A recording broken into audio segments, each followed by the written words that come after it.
بسم اللہ الرحمن الرحیم۔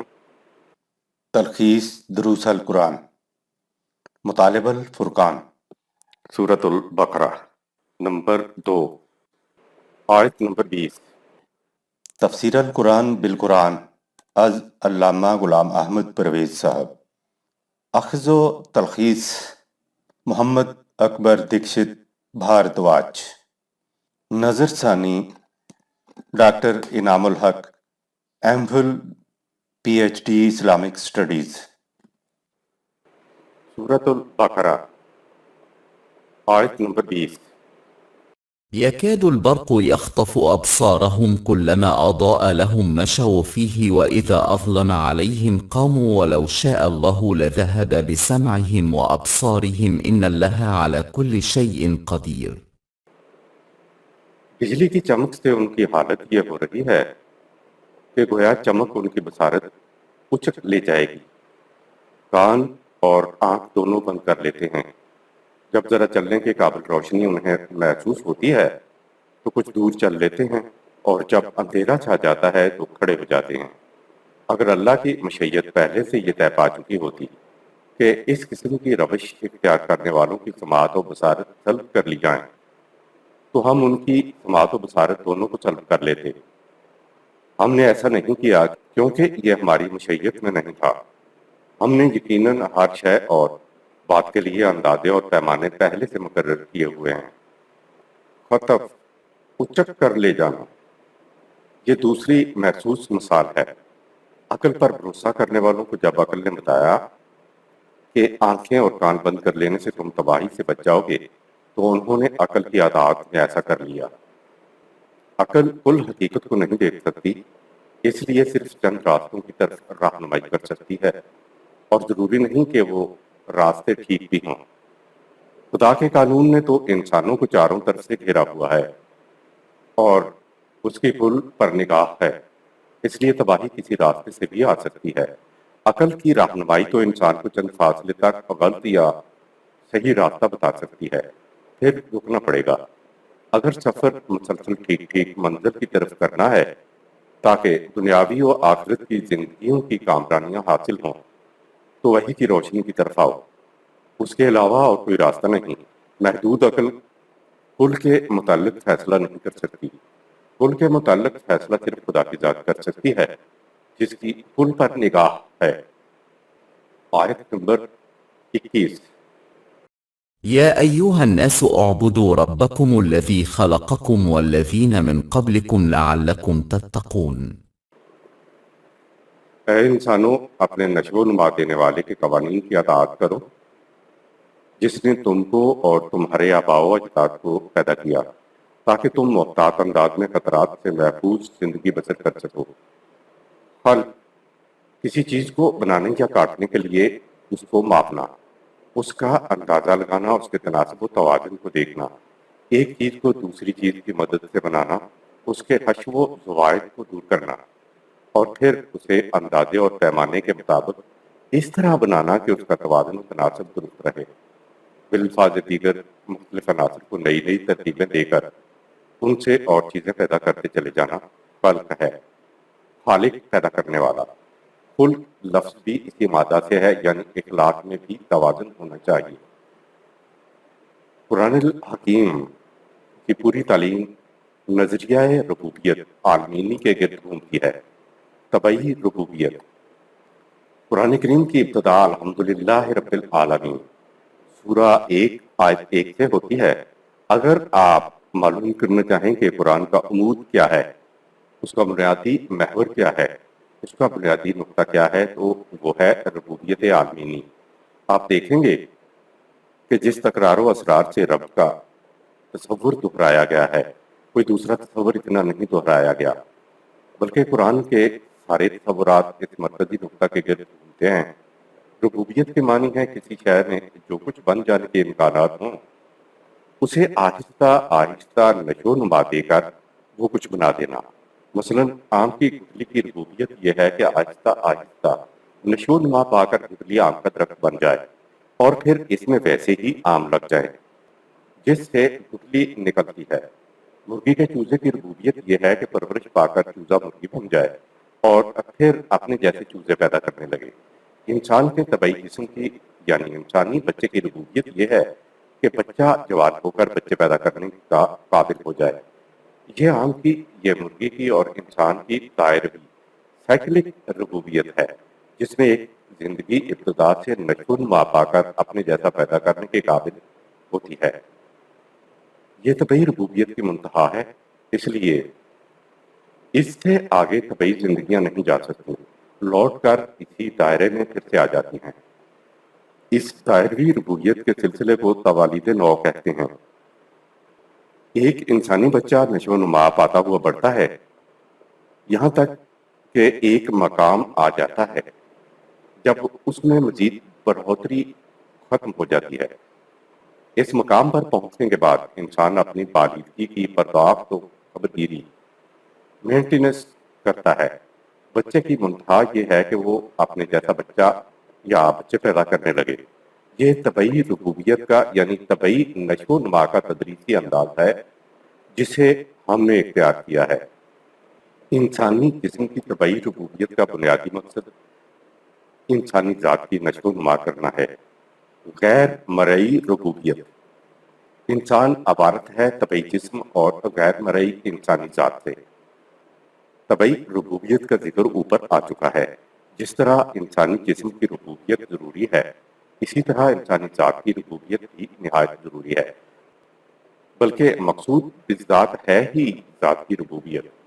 طبعی جسم تو انسانی ذات کی ربوبیت کا ایک ذریعہ، سبب یا وسیلہ ہے، مقصود بالذات نہیں ہے۔ طبعی جسم میں رہ کر ہی انسانی ذات کی نشو و نما ہو سکتی ہے، اس لیے ذریعہ کو بھی نظر انداز نہیں کرنا ہے۔ اگر ذریعہ ہی نہیں ہے تو منزل پر کیسے پہنچا جائے گا؟ گھوڑا گاڑی نہیں بھی ہے تو پاؤں بھی تو ذریعہ ہو سکتے ہیں۔ لہذا جسم کا صحت مند ہونا، توانا ہونا انسانی ذات کی ربوبیت کے لیے نہایت ضروری ہے۔ رہی انسانی ذات کی ربوبیت تو اس کی کوئی حد اور انتہا نہیں ہے۔ طبعی ربوبیت میں تو ایک مقام آ جاتا ہے جب طبعی ربوبیت مکمل ہو جاتی ہے، لیکن انسانی ذات کی ربوبیت کا نقطہ تکمیل کبھی نہیں آتا، یعنی انسانی ذات دائروی سائیکلک انداز میں پھر سے ایک ابتدا نہیں لیتی۔ انسانی ذات یا انسانی زندگی کی ربوبیت بے حدود و قیود ہے۔ طبعی جسم میں تو یوں کہیے کہ اس کی ابتدا ہوتی ہے یا آگے سفر کرنے کے قابل ہوتی ہے۔ یہ جو زندگیوں کے طبعی جسم کی ربوبیت اور انسانی ذات کی ربوبیت ہے، یہ ہے ربوبیت عالمینی۔ خدا کو پوری نوع انسانی کی ربوبیت مطلوب ہے۔ اب ہمارے سامنے ربوبیت عالمینی کا مفہوم آ گیا کہ یہ پوری نوع انسانی کی ربوبیت ہے۔ ہر فرد انسانیہ طبعی جسم کی ربوبیت کے اعتبار سے تکمیل کو پہنچ جائے اور اس کے بعد انسانیت یعنی انسانی ذات کی نشو و نما ہو جائے، اور انسانی ذات کی نشو و نما کسی مقام پر ہی نہ رکے۔ اس کے لیے قرآن نے کہا فَلَا تَمُوتُنَّ إِلَّا وَأَنْتُم مُسْلِمُونَ، سورہ 2 آیت نمبر 132۔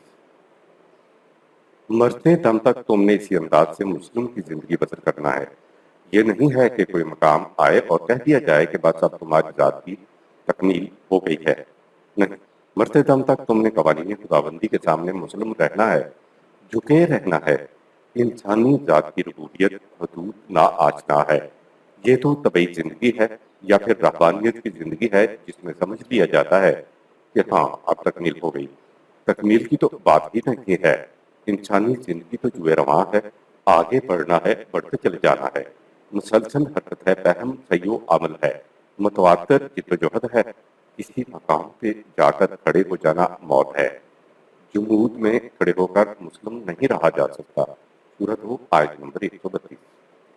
ربوبیت عالمینی کے عظیم پروگرام کو پایہ تکمیل تک پہنچانے کا طریقہ کار۔ قرآن ربوبیت عالمینی کے بارے میں نظری اعتبار سے بتاتا ہے، دلائل لاتا ہے، شواہد لاتا ہے، اس کے لیے عملی پروگرام دیتا ہے کہ ربوبیت عالمینی کیسے ہو سکتی ہے۔ پہلے تو قرآن نے 3 گروہ مومن، کفار اور منافقین گنائے، پھر منافقین کو کفار میں شمار کرتے ہوئے 2 گروہ مومن اور کفار بتائے۔ موٹی تقسیم کے اعتبار سے یوں سمجھ لو کہ جو سمجھتے ہیں کہ زندگی بس اسی دنیا کی زندگی ہے، موت کے بعد کوئی زندگی نہیں، تو یہ گروہ محض عقل کی رہنمائی میں صرف اپنی قوم کی نشو و نما کی فکر کرتا ہے۔ ان کو مادی نظریہ حیات رکھنے والا گروہ کہیں گے۔ یہ صرف طبعی نشو و نما چاہنے والا گروہ ہوتا ہے۔ عقل کا یہ فریضہ ہی نہیں ہے کہ وہ کسی دوسرے کی بہبود کی فکر کرے۔ جب کوئی گروہ عقل کی رہنمائی میں زندگی بسر کرتا ہے تو اس کا نتیجہ طبعی نظریہ حیات اور تحفظ خواہش ہی ہوتا ہے۔ دوسرا گروہ صوفیاء کا ہے جو یکسر فریب میں مبتلا ہوتا ہے کہ یہ طبعی نشو و نما اس دنیا کی زندگی کوئی شے نہیں ہے، اصل شے روحانیت کی زندگی ہے۔ ہر شخص کی روحانیت اس کی اپنی ذہنیت کے مطابق اس کے اپنے تصور میں ڈلی ہوئی ہوتی ہے، کیونکہ ان کی روحانیت غیر محسوس ہے، اس لیے خارج میں اس کا کوئی وجود ہی نہیں ہوتا۔ یہ خوابوں کی دنیا کے اندر رہتے ہیں۔ یہ ایک فریب ہے۔ میری روحانیت کی نشو و نما ہو رہی ہے، جتنا جی چاہے خود کھا لیجیے، جتنا جی چاہے دوسروں کو دیتے چلے جائیے۔ نتیجے کے اعتبار سے یہ اور پہلا گروہ یکساں ہوتے ہیں۔ تیسرے گروہ مومنین کے بارے میں کہا ربنا آتنا فی الدنیا حسنۃ وفی الآخرۃ حسنہ، سورۃ ہو آیت نمبر 201۔ یہ طبعی نشو و نما بھی چاہتے ہیں اور ساتھ کی نشو و نما بھی چاہتے ہیں۔ جس نے موت کے بعد زندگی کا سفر جاری رکھنا ہے۔ سارے قرآن میں صرف ایک جگہ روحانیت والے گروہ کا ذکر ہے کہ یہ وہ لوگ ہیں جنہوں نے خود رہبانیت اختیار کر لی تھی، ہم نے نہیں کہا تھا۔ اس ایک جگہ کے علاوہ سارا قرآن دو گروہوں کے ذکر سے بھرا پڑا ہے، یعنی کفار جو صرف اپنی نشو و نما کی فکر کرتے ہیں اور مومنین جو اپنے ساتھ دوسروں کی بہبود کی فکر کرتے ہیں۔ یہ کیوں ایسا کرتے ہیں؟ اس لیے کہ پہلے گروہ کا اپنی ذات اور آخرت پر یقین نہیں ہوتا، جبکہ دوسرا گروہ اپنی ذات اور آخرت پر یقین رکھتا ہے۔ کفار کے بارے میں قرآن نے کہا والذین کفروا یتمتعون ویاکلون کما تاکل الانعام، سورہ 47 آیت نمبر 12۔ یہ وہ لوگ ہیں جو مادی مفادات سے فائدہ حاصل کرتے ہیں، کھاتے پیتے ہیں، مر جاتے ہیں، محض حیوانوں کی طرح زندگی بسر کرتے ہیں۔ آگے سارے قرآن میں ان ہی دو گروہوں کا ٹکراؤ آپ کو نظر آئے گا۔ خالق کے لیے لازم ہے کہ وہ فریضہ ربوبیت عطا کرنے کے لیے سامان نشو و نما بھی پیدا کرے۔ یا ایھا الناس اعبدوا ربکم الذی خلقکم والذین من قبلکم، سورۃ ہو آیت نمبر 21۔ رب العالمین پوری نوع انسانیت سے مخاطب ہو کر کہتا ہے کہ اے نوع انسانی، اپنے رب کے قوانین کی اطاعت میں اپنے آپ کو ڈھال لو، جس نے تمہیں اور تم سے پہلے گزروں کو پیدا کیا۔ عبادت کے معنی ہے قوانین خداوندی کی اطاعت کرنا، لہٰذا رب وہی ہو سکتا ہے جو اپنی مخلوق کی ربوبیت بھی کرے۔ خالق اور بھی ہو سکتے ہیں، اس لیے اس نے اپنے آپ کو احسن الخالقین کہا کہ سب سے احسن تخلیق کرنے والا۔ خالق کی یعنی پیدا کرنے والے کی ذمہ داری ہو جاتی ہے کہ وہ سامان نشو و نما فراہم کرے۔ ربوبیت میں تسلسل نہایت ضروری ہے۔ اگر درمیان میں انقطاع آ جاتا تو ہم آج نہ ہوتے۔ ہماری موجودگی اس بات پر شہادت ہے کہ خدا کے نظام ربوبیت میں تعمیر ہی تعمیر ہے، تخریب کا کوئی پہلو نہیں ہے، اور یہ کہ کبھی بھی ربوبیت کا سلسلہ منقطع نہیں ہوا۔ لہٰذا لازم ہے کہ انسان اپنے معاشرے میں اپنے اختیار و ارادے سے خدا کا نظام ربوبیت قائم کرے۔ لعلکم تتقون، سورۃ 2 آیت نمبر 21۔ کہہ کر عبادت کی قوانین خداوندی کی اطاعت کی بتائی کہ تاکہ تم تخریب سے بچ جاؤ، تاکہ تم سفر زندگی میں خطرناک گھاٹیوں سے بچ جاؤ۔ قرآن نے عبادت خداوندی کو انسانی ذہن پر نہیں چھوڑا کہ رسومات عبادات بچا لائے اور اپنے ذہن میں سمجھ لیا کہ خدا کی عبادت کر لی۔ اگر عبادت کرنے والی قوم تخریب کا شکار ہے، سفر زندگی آسودہ انداز میں طے نہیں ہو رہا ہے، تو یہ اس بات کی شہادت ہے کہ وہ قوم عبادت خداوندی کا فریضہ ادا نہیں کر رہی۔ آیت نمبر 22۔ الذي جعل لكم الأرض فراشا والسماء بناء وأنزل من السماء ماء فأخرج به من الثمرات رزقا لكم فلا تجعلوا لله أندادا وأنتم تعلمون۔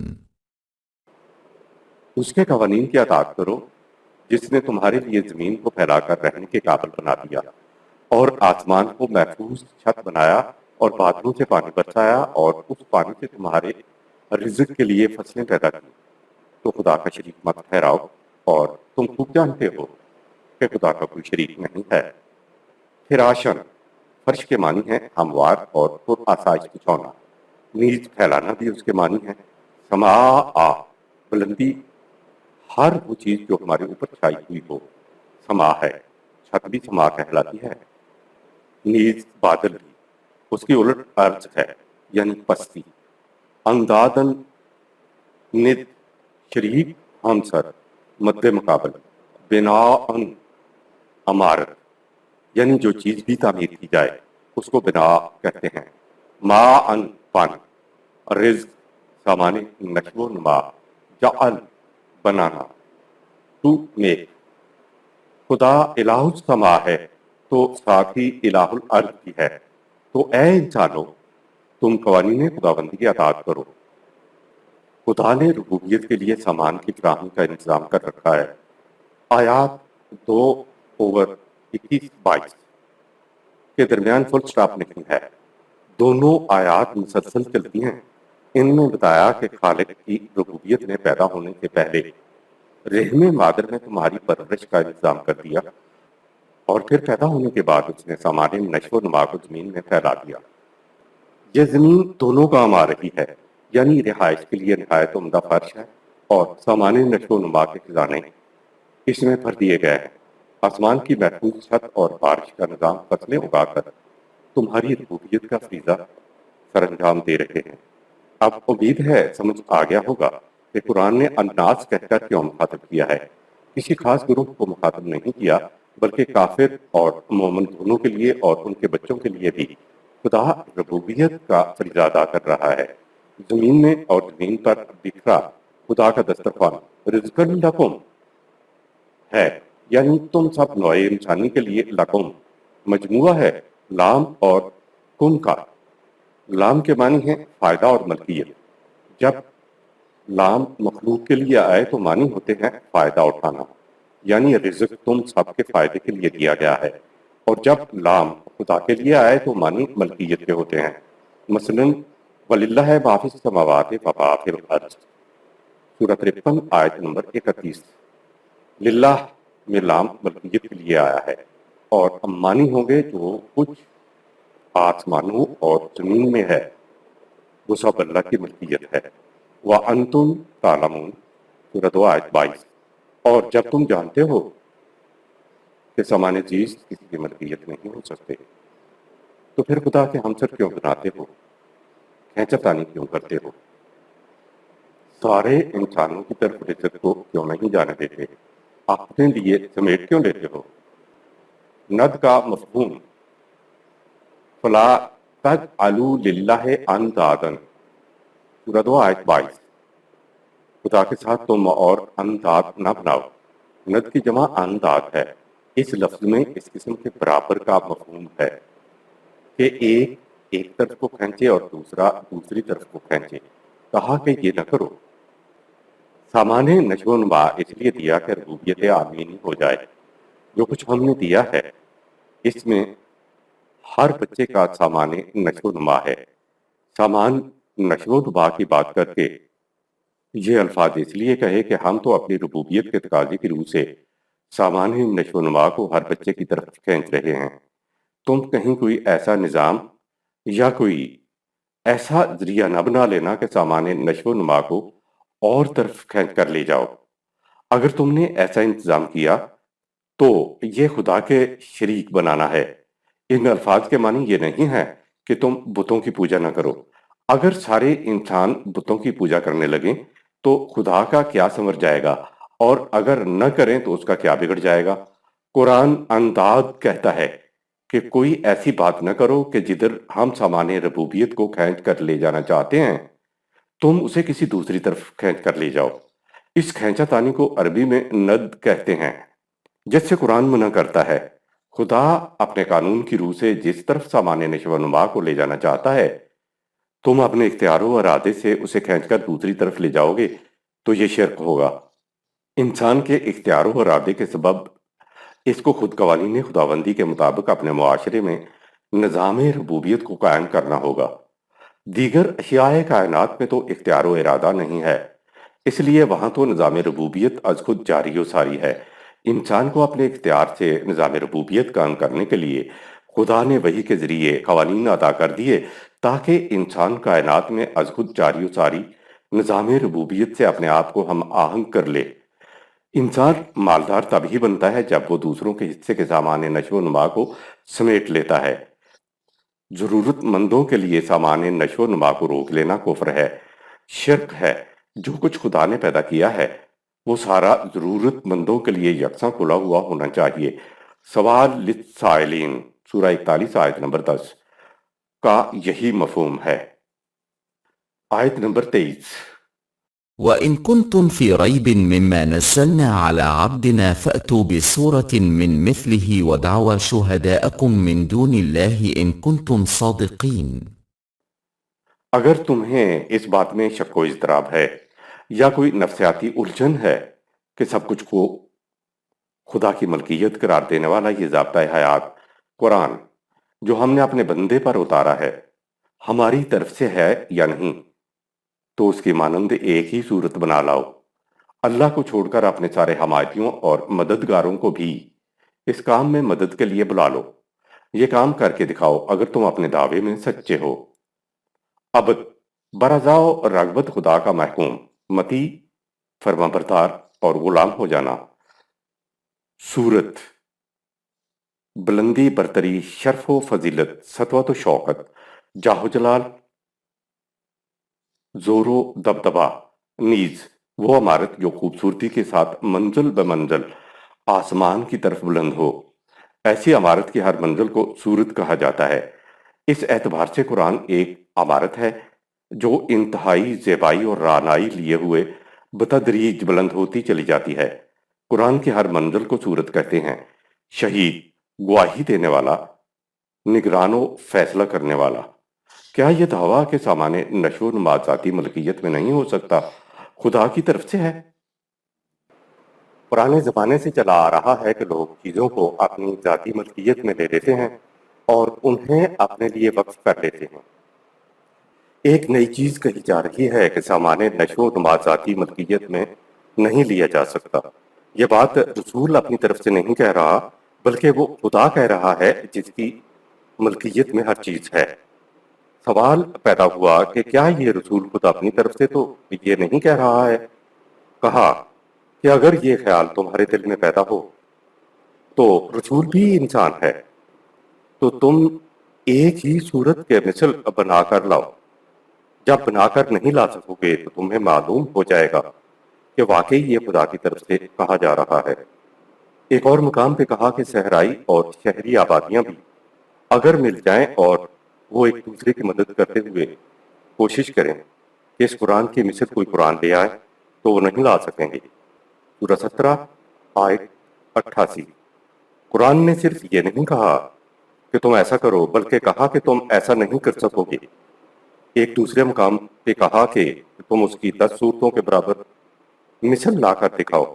ایک اور مقام پہ کہا کہ تم ایک بات ہی اس جیسی مثل کر کے بتا دو اگر تم سچے ہو۔ سورہ 52 آیت نمبر 34 اور زیر غور آیت میں کہا کہ تم اس کی مثل ایک ہی صورت لا کر بتا دو۔ سورہ 2 آیت نمبر 23۔ قرآن کا یہ چیلنج 1400 سال پہلے انسانوں کے سامنے آیا، لیکن قرآن تو قیامت تک کے لیے ہے، اس لیے یہ چیلنج قیامت تک کے انسانوں کے لیے رہے گا۔ سورت کے لغوی معنی کی وضاحت اور قرآن کے چیلنج کا مفہوم۔ لغوی اعتبار سے سورت کے معنی بلند دیوار کے بھی ہوتے ہیں اور محض بلندی کے بھی ہوتے ہیں۔ اس کے علاوہ کسی مکان کی ایک منزل کو بھی سورت کہتے ہیں۔ ہمارے نزدیک کسی مکان کی ایک منزل کا مفہوم زیادہ اقرب ہے۔ ایک مکان یا عمارت کی مثال بڑی محسوس اور ٹھوس ہوتی ہے۔ اس کی مختلف منزلیں ہوتی ہیں اور پھر مختلف منزلوں سے مل کر ایک عمارت بنتی ہے۔ یوں قرآن کریم ایک کلی ضابطہ، ایک مکمل ہدایت بنتا ہے، لیکن اس کے مختلف شعبے ہیں۔ مثلا آئلی و معاشرتی زندگی ہے، معاشی و سیاسی زندگی ہے، اور ایک دائرے کے اندر بسنے والی ایک جماعت کی زندگی ہے، بین الاقوامی اور عالمگیر انسانیت کی زندگی ہے۔ اس دنیا کی زندگی ہے اور آنے والی زندگی ہے۔ گویا یوں کہیے کہ ایک عظیم الشان عمارت کی مختلف منزلیں ہیں۔ قرآن نے ایک جگہ تو کہا کہ پوری کی پوری عمارت کے مطابق دوسری عمارت بنا کر دکھاؤ، پھر سمٹا کر کہا کہ اس کی ایک منزل کے مطابق ہی تم بنا کر دکھا دو، یعنی زندگی کے تمام گوشوں کے لیے نہ صحیح، زندگی کے کسی ایک گوشے کے بارے میں ضابطہ بنا کر دکھا دو۔ یہ قرآن کا معجزہ ہے۔ اعجاز کے معنی ہے کہ اگلا شخص عاجز آ جائے، کہا کہ تم کسی اعتبار سے اس کی مثل نہیں بنا سکتے۔ زبان کے اعتبار سے عرب بڑے ہی فصیح البیان تھے، لیکن تحریر کے اعتبار سے اتنا پختان تھا کہ یہ قرآن عربی زبان میں نثر کی پہلی کتاب ہے۔ زیادہ تر کہا جاتا ہے کہ فصاحت و بلاغت کے اعتبار سے یہ قرآن ایسا ہے کہ یہ اس کی مثل نہیں لا سکتے۔ یہ بات بھی ٹھیک ہے، لیکن ہم اس کو ترجیح دیں گے جسے قرآن نے خود بتا دیا کہ وہ کیا چیز ہے جس کی مثل یہ نہیں لا سکتے۔ کہا قل فاتوا بکتاب من عند اللہ هو اہدی منہما، سورہ 28 آیت نمبر 49۔ تم ایسی کتاب لے آؤ، ایسا ضابطۂ قانون لے آؤ جو اس سے زیادہ ہدایت دینے والا ہو، اس سے بہتر ہدایت دینے والا ہو، اس سے بہتر رہنمائی دینے والا ہو۔ قرآن نے خود واضح کر دیا کہ قرآن کی مثل بنانے سے کیا مراد ہے، لہٰذا چیلنج قرآن سے زیادہ بہتر رہنمائی لانے کا تھا اور ہے۔ زندگی کے کسی بھی گوشے میں قرآن سے بہتر رہنمائی لانے کا تھا اور ہے۔ اب قرآن کے ماننے والوں کے ذمے یہ بات آ جائے گی کہ وہ انسانی زندگی کے مختلف گوشوں کو لیں، ان پر عمل کریں اور پھر نتائج کے اعتبار سے دنیا کو بتائیں کہ قرآن فلاں بات میں یہ رہنمائی دیتا ہے۔ قرآن انسان کو زندگی بتمام ہی مین ایز ہول ہدایت دیتا ہے، لیکن انسان جزوی زندگی بسر کرتا ہے جس کی وجہ سے پریشانیوں، مشکلات اور مصائب کا سامنا کرنا پڑتا ہے۔ اگر قرآن کے مطابق زندگی کو تماماً و کمالاً مین ایز ہول لیا جائے، یعنی زندگی کے ہر گوشے میں قرآن سے رہنمائی لی جائے، تو پریشانیوں، مشکلات اور مصائب کا سامنا نہ کرنا پڑے، اور پھر ہم اس قابل ہو سکتے ہیں کہ دنیا کے سامنے قرآن کا چیلنج پیش کریں، ورنہ ہماری موجودہ حالت پر تو دنیا کو ایک طرف آسمان کے فرشتے بھی ہنس رہے ہیں۔ من دون اللہ میں ایک باریک نقطہ، من دون اللہ خدا کو چھوڑ کر یا خدا کے سوا ایک صورت بنا کر لاؤ، تو اس سے یہ نقطہ نکلتا ہے کہ اگر خدا ساتھ ہو تو ایسا ہو سکتا ہے۔ اور دوسری بات یہ بھی نکلتی ہے کہ انسان اپنے خود ساختہ نظام ہائے زندگی کے عذاب سے نہیں نکل سکتا۔ وَمَا هُمْ بِخَارِجِينَ مِنَ النَّارِ، سورہ 2 آیت 167۔ من دون اللہ یعنی خدا ساتھ نہ ہو تو یہ خدا کے عذاب سے نہیں نکل سکتے۔ نا امیدی سے نکالنے کے لیے بتایا کہ عذاب سے نکلنے کی ایک ہی صورت ہے کہ تم اپنے نظام میں من دون اللہ نہ کرو، بلکہ اپنے ساتھ خدا کو ملا لو، یعنی اپنے نظام کو خدا کے قوانین کے مطابق قائم کر لو، تو عذاب سے نکل سکو گے، ورنہ اس کے سوا عذاب سے نکلنے کی اور کوئی صورت نہیں۔ 24ویں آیت، فإن لن تفعلوا ولن تفعلوا فاتقوا النار التي وقودها الناس والحجارة أعدت للكافرين۔ پس اگر تم ایک صورت بھی نہ بنا سکو اور سن لو کہ تم ہرگز نہ بنا سکو گے، تو دنیاوی جنگ کی آگ یعنی تباہی اور اخروی النار تباہی سے محتاط رہو، جس کا ایندھن بنیں گے عام لوگ اور ان کے لیڈر، جو کافروں کے لیے ان کے اعمال کے نتیجہ میں تیار کی گئی ہے۔ وقود جلانے کے لیے ایندھن، یہ لفظ اس وقت بولا جاتا ہے جب جمع کردہ لکڑیوں کو سلگا دیا جائے، یعنی آگ لگائی جائے، اور حطب کے معنی ایندھن کے لیے رکھی ہوئی لکڑیوں کے ہوتے ہیں جن میں آگ نہ سلگائی گئی ہو۔ قرآن کی صورت کی مثل بنانا ناممکن ہے۔ قرآن کی سورہ یعنی مستقل اقدار پر مبنی ضابطۂ حیات بنانے والے کے لیے ضروری ہے کہ بنانے والا جذبات سے پاک ہو اور اس کی کل حقیقت پر نگاہ ہو۔ اب نہ تو انسان کی کل حقیقت پر نگاہ ہو سکتی ہے اور نہ ہی انسان جذبات سے پاک رہ سکتا ہے، اس لیے انسان قرآن کی صورت ہرگز نہ بنا سکیں گے۔ جنت اور جہنم، النار انسانوں کے لیے ہے نہ کہ پتھروں کے لیے۔ النار عام معنی ہے آگ، نیز غصہ کی آگ، انتقام کی آگ، دشمنی کی آگ، حسد و بغض کی آگ، شکست کی آگ، نار القوم کے معنی ہیں اس قوم نے جنگ میں شکست کھائی۔ خود قرآن نے اسے تباہی و بربادی، شکست و ہزیمت کے معنوں میں استعمال کیا ہے۔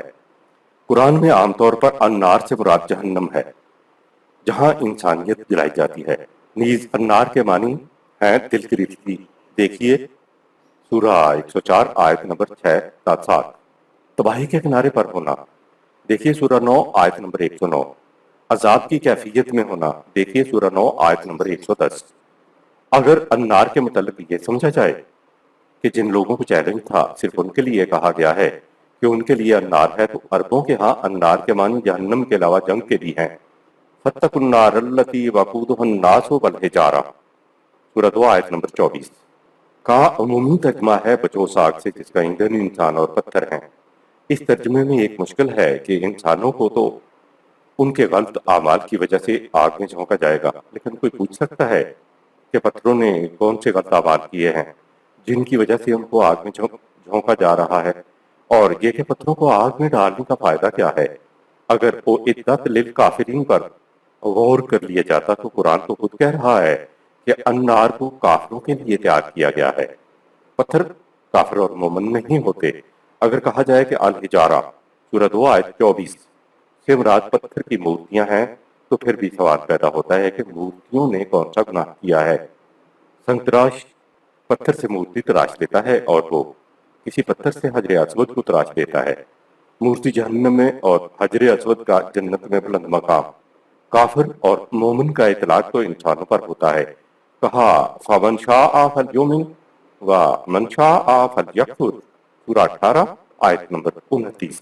جس انسان کا جی چاہے اپنے اختیار و ارادے سے اس کا اقرار کرے اور جس کا جی چاہے اپنے اختیار و ارادے سے اس کا انکار کرے، تو جن پر کفر اور ایمان کا اطلاق ہوگا وہ اختیار و ارادے والے ہونے چاہیے۔ پتھر تو صاحب اختیار و ارادہ نہیں ہے، تو الحجارہ سے پتھر مراد نہیں ہو سکتے۔ دراصل الناس کے معنی ہیں عام لوگ جو مذہبی پیشواؤں، قومی لیڈروں اور حکمرانوں کے پیچھے پیچھے چلتے ہیں۔ دیکھیے سورہ 57 آیت نمبر 24، سورہ 2 آیت نمبر 44، سورہ نمبر 4 آیت نمبر 37۔ حجارہ کے بنیادی معنی ہیں روکنا، منع کرنا۔ حجر ایسے آدمی کو بھی کہیں گے جو بہت ہوشیار اور چالاک ہو۔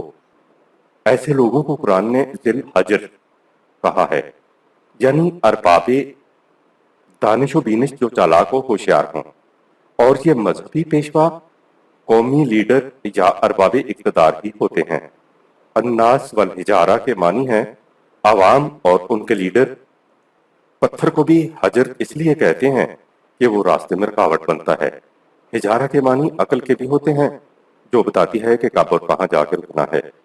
خود عقل کے معنی بھی روکنے اور منع کرنے کے ہیں۔ حجارہ سے مراد لیڈر اور سردار ہیں۔ جہنم کافروں کے لیے بنائی گئی ہے، نہ کہ پتھروں کے لیے۔ 25ویں آیت۔ وبشر الذين آمنوا وعملوا الصالحات أن لهم جنات تجري من تحتها الأنهار كلما رزقوا منها من ثمرة رزقا قالوا هذا الذي رزقنا من قبل وأتوا به متشابها ولهم فيها أزواج مطهرة وهم فيها خالدون۔ اے رسول، ان لوگوں کو جو قوانین خداوندی پر ایمان لائے اور ان قوانین کے مطابق زندگی کی ناہمواریوں کو دور کرنے کے لیے صلاحیت بخش و توازن بدوش کام کیے، ان کو اس بات کی خوشخبری دے دو کہ ان کے لیے ایسے باغات ہوں گے جن کی شادابی کو برقرار رکھنے کے لیے نہریں رواں دواں ہوں گی۔ اور جب اور جہاں بھی کسی جماعت نے ایسی روش اختیار کی تو انہوں نے رزق پا کر کہا کہ یہ تو وہی ہے جو ہم سے پہلوں کو دیا جاتا رہا۔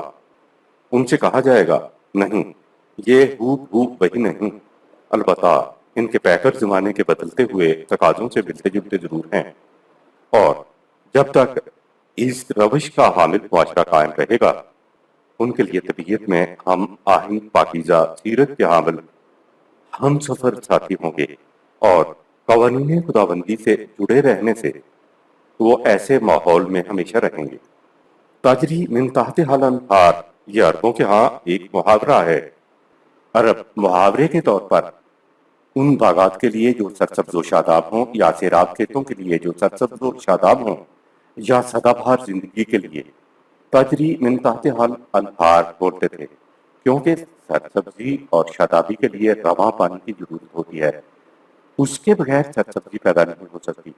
عرب کھیتوں اور باغات کی سیرابی کے لیے چھوٹی چھوٹی نالیوں کو بھی نہر کہہ دیا کرتے تھے۔ تھوڑا سا کہیں پانی جمع پایا اس کو بحر کہہ دیا کرتے تھے، یعنی وہ بحر صرف سمندر ہی نہیں کہتے تھے، کو نہیں کہتے تھے۔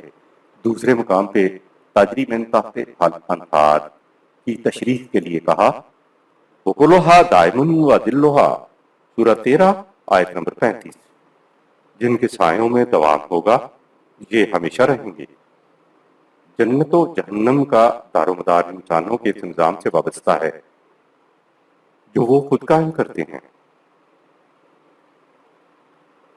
ہماری بصیرت کے مطابق قرآن نے جنت اور جہنم کی جو تصریحات بیان کی ہیں، ان کے مطابق ان دونوں کی ابتدا اسی دنیا سے ہو جاتی ہے۔ دنیا کا جہنم غلط نظام زندگی کا نتیجہ ہوتا ہے، جس کے اندر لیڈر اور متبعین دونوں شامل ہوتے ہیں۔ اس کے برعکس جنت صحیح نظام زندگی کا نتیجہ ہوتی ہے، جس میں لیڈر اور متبعین دونوں شامل ہوتے ہیں۔ اور ظاہر ہے کہ صحیح نظام وہی ہو سکتا ہے جس کو قوانین خداوندی کے مطابق استوار کیا گیا ہو۔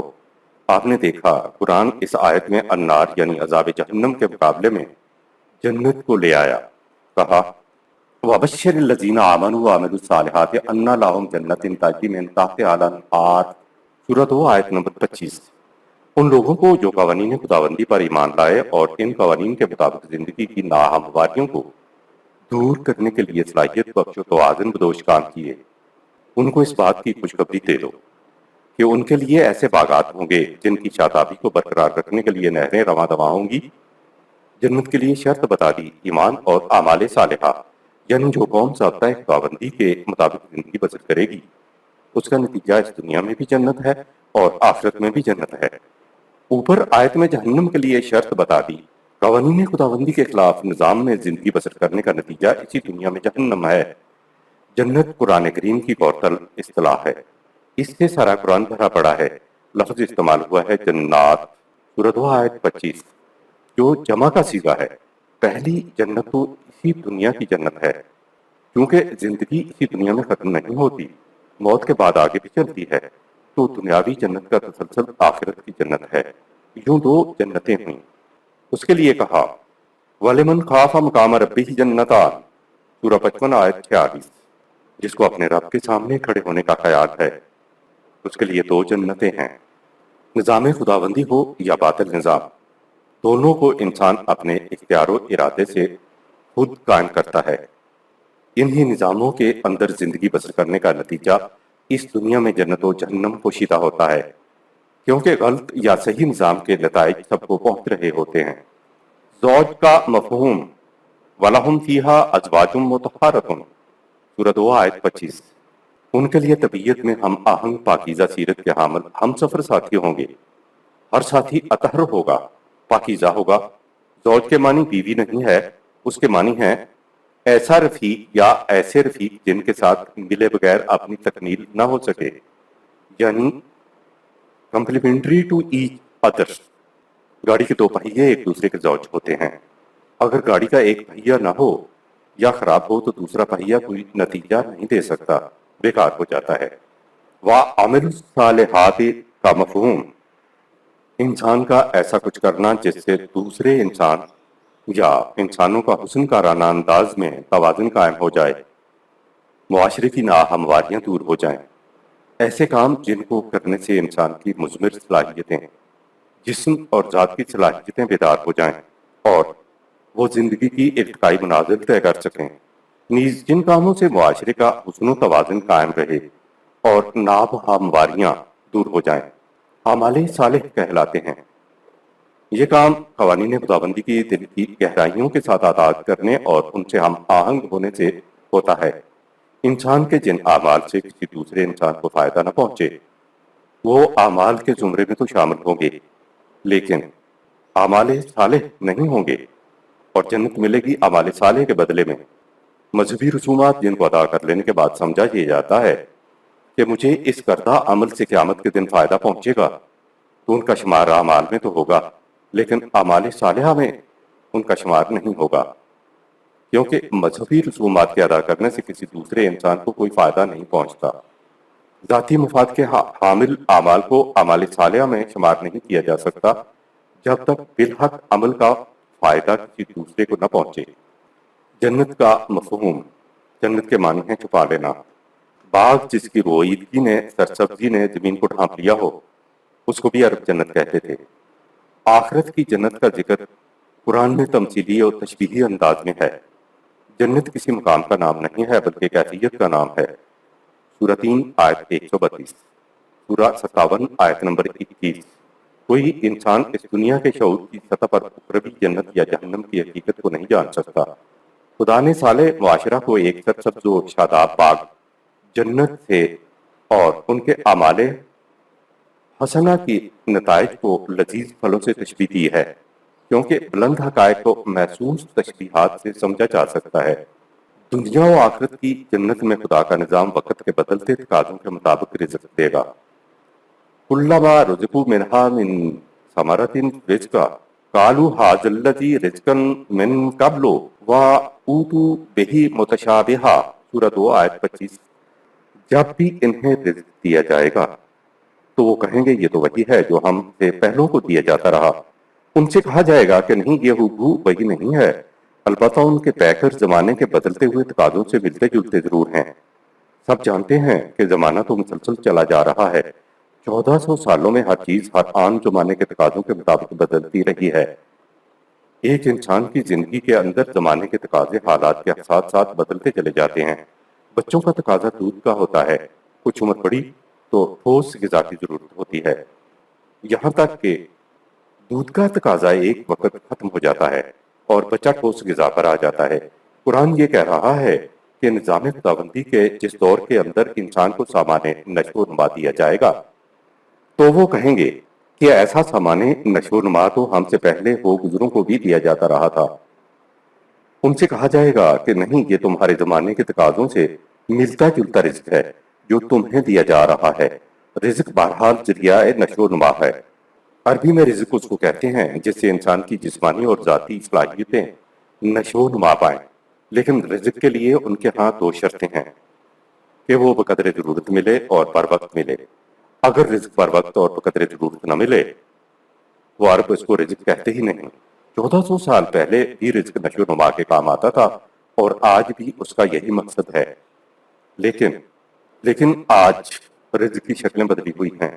جنت میں جو رزق دیا جائے گا اس کی شکلیں وقت کے تقاضوں کے مطابق بدلی ہوئی ہوں گی، لیکن رزق کا مقصد نشو و نما ہی ہوگا۔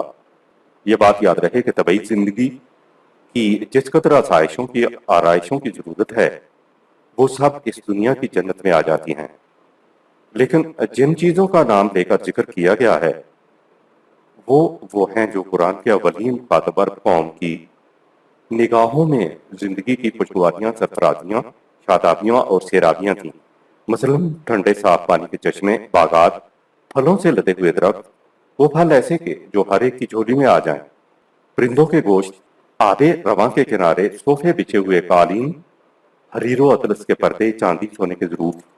یہ تمام چیزیں ایسی ہیں جو عام طور پر زندگی کی آسائشیں گنی جاتی ہیں، اور خاص طور پر اولین مخاطب قوم کے نزدیک تو یہ زندگی کی آسائشوں کی گویا معراج تھی۔ جن چیزوں کا قرآن میں ذکر آیا ہے وہ اخروی جنت میں بائنہ ہی یہی چیزیں نہیں ملیں گی۔ یہ بات تو قرآن نے یہ کہہ کر صاف کر دی کہ وَأُوتُوا بِهِ مُتَشَابِهًا، ہر دور میں ملتی جلتی چیزیں ہر زمانے کے تقاضوں کے مطابق دی جائیں گی۔ اگر اس زمانے میں آج کی آسائشوں کا ذکر کیا جاتا تو ان کی سمجھ میں بات نہ آتی کہ قرآن کیا کہہ رہا ہے۔ جہاں تک اخروی زندگی کی جنت اور جہنم کا تعلق ہے تو ہم زندگی کے موجودہ شعور کی بنیاد پر سمجھ نہیں سکتے، اس لیے قرآن نے اخروی جنت اور جہنم کو تمثیلی انداز میں بیان کیا ہے۔ جنتی زندگی کی جن چیزوں کا ذکر کیا گیا ہے وہ اخروی زندگی میں طبعی زندگی کی چیزوں کے بائنہ ہی نہیں ملے گی۔ قرآن نے خود کہہ دیا کہ مثل الجنت التی وعد المتقون، سورہ 13 آیت نمبر 35۔ جس جنت کا وعدہ متقیوں سے کیا جاتا ہے، اس کی مثال کو یوں سمجھو، آگے ہے تجری من تحتہا الانہار اکلھا دائم و ذلھا، سورہ 13 آیت نمبر 35۔ یہ حقیقی نہیں، تمثیلی بیان ہے۔ دوسرے مقام پہ ہے مثل الجنة التي وعد المتقون فيها أنهار من ماء غير آسن وأنهار من لبن لم يتغير طعمه وأنهار من خمر لذة للشاربين۔ سورہ 47 آیت نمبر 15۔ اس آیت میں جتنی چیزیں گرائی گئی ہیں، اس سے پہلے کہا کہ اس کی مثال کیوں سمجھو، اس سے بھی زیادہ واضح طور پر دوسرے مقام پر بات کہی گئی، فَلَا تَعْلَمُ نَفْسٌ مَّا أُخْفِيَ لَهُم مِّن قُرَّةِ أَعْيُنٍ، سورہ 32 آیت نمبر 17۔ کوئی شخص دنیاوی شعور کی سطح پہ نہیں جان سکتا کہ اس کی آنکھوں کی ٹھنڈک کا سامان کیا پوشیدہ رکھا ہوا ہے۔ یہ بتانے کے لیے کہ آنکھوں کی ٹھنڈک کا سامان کیوں ملے گا، کہا جزام بما کانوا یعملون، سورہ 32 آیت نمبر 17۔ یہ بخشیش میں نہیں، ان کے اپنے اعمال کا ہی نتیجہ ہے۔ یہ جو مابعد طبیعیات، بسیط حقائق، ایبسٹریکٹ ٹروتھ ہیں، ان کو مثال سے سمجھا جا سکتا ہے، وہ حقیقی انداز میں سمجھ میں نہیں آ سکتی۔ ہم تو یہ بھی نہیں سمجھ سکتے کہ اخروی زندگی میں زندگی کی نوعیت و کیفیت کیا ہوگا، وہاں کے قواعد کس قسم کے ہوں گے، کیونکہ قرآن انسانوں کی زبان میں نازل ہوا ہے، اس لیے ان چیزوں کو انسانوں کی زبان میں تشبیہات اور استعارات سے ہی سمجھایا جا سکتا تھا۔ دنیا کی جنت میں تو اشیاء اسی شکل کے اندر سامنے آئیں گی جو بیان ہوئی ہیں، یا زمانے کے تقاضوں سے ملتی جلتی ہوئی ملیں گی، لیکن اخروی زندگی کی نوعیت، کیفیات و قواعد کو محسوسات میں بیان نہیں کیا جا سکتا، ان کو تشبیہات ہی میں بیان کیا جا سکتا تھا۔ غالب کا شعر ہے، ہر چند ہو مشاہدہ حق کی گفتگو، بنتی نہیں ہے وعدہ و ساغر کہے بغیر۔